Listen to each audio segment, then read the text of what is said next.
Hello, friends. This is Becky with Becky Budgets. Just wanted to come on here. Happy Sunday to each and every one of you, and hopefully you all have a wonderful week ahead. Today, I wanted to go ahead and do our November week 2 budget. For some of you that are new to this channel, I get paid on the first of every month. And what ends up happening is that the last check of October from my husband gets held until my payday. So we're currently on week 1, which is where all our payments get sent out, our big bills.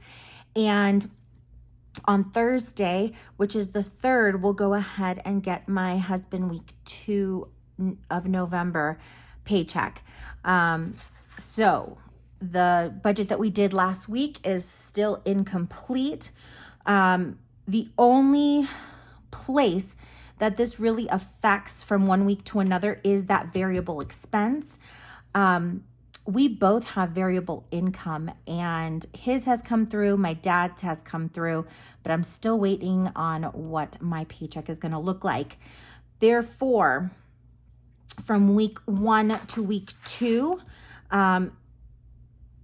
the results from what we put in to our variable expenses actually is very dependent on what happens when I get paid.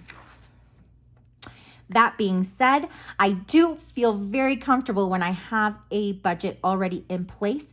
Helps us to pay all of our bills on time and also to stay on track so that we know we don't have any extra money since we give each dollar a job.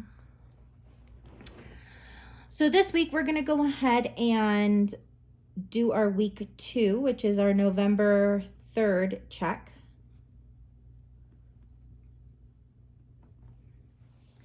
We are only expecting my husband's paycheck, and it has started getting busier in retail. So he has been working a couple extra hours every night. I have his average down to $700, and I'm not going to budget to use anything from savings. So that's going to leave us with an income total of $700. The bills that are due for the second week of November are our Southwest Chase, or Chase Southwest, which is due on the 8th. Then we have T-Mobile, which is due on the 9th.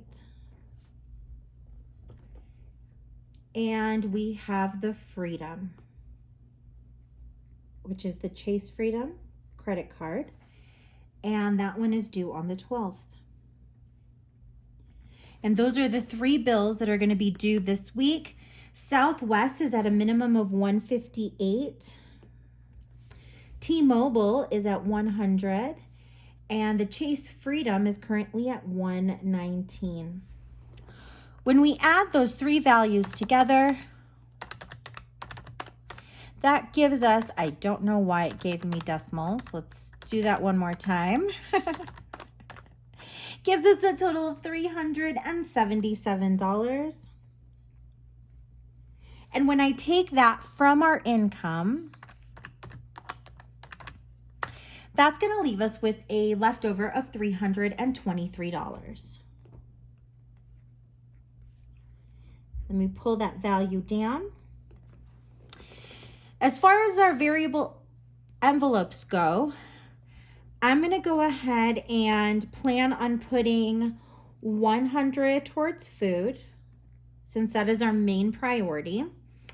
And then the $50 into miscellaneous. And we'll plan on skipping these.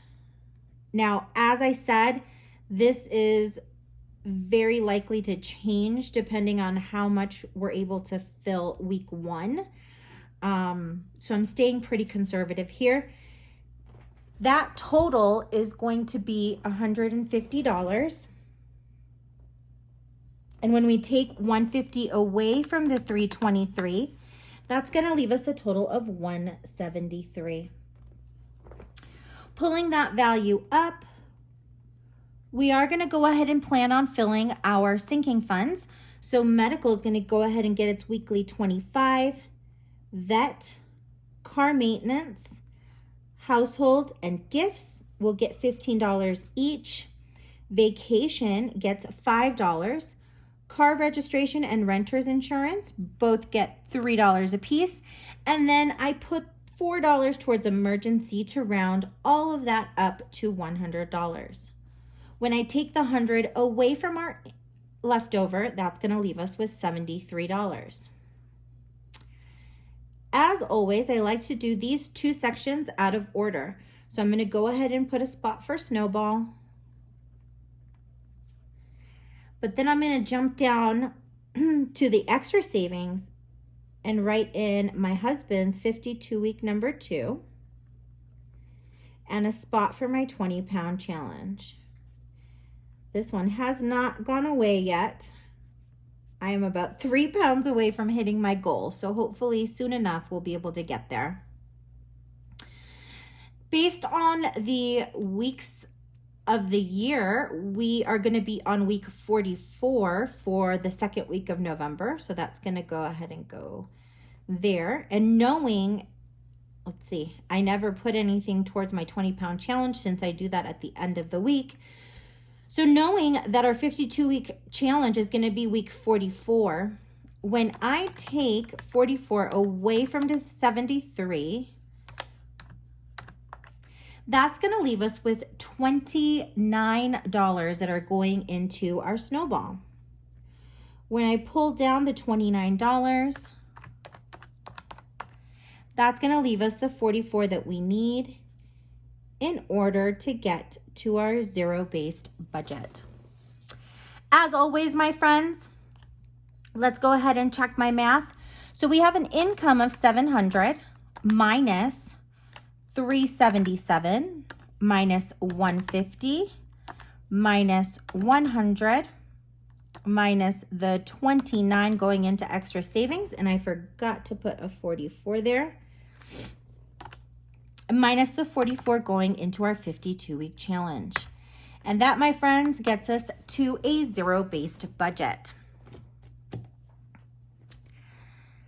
I will be coming on here probably on, let's see, Tuesday's my payday, so I'll do my updated paycheck on Tuesday along with our spending update. I'll be honest with you, we decided not to go grocery shopping until my paycheck posts. So we have dedicated today, which is usually my spending day, to rearranging the house as we're getting into the colder season, and I do work in healthcare. So part of me working from home is being HIPAA compliant and being able to be in a room where patient records are completely safe and locked up. Therefore, we have been rearranging this house a little bit, and the room that I was sharing with my husband is now going to be more of an office for me. And if we are blessed with a little one in 2023, I will happily give this space to the baby for a nursery. That being said, my friends, I hope that each and every one of you has an amazing week.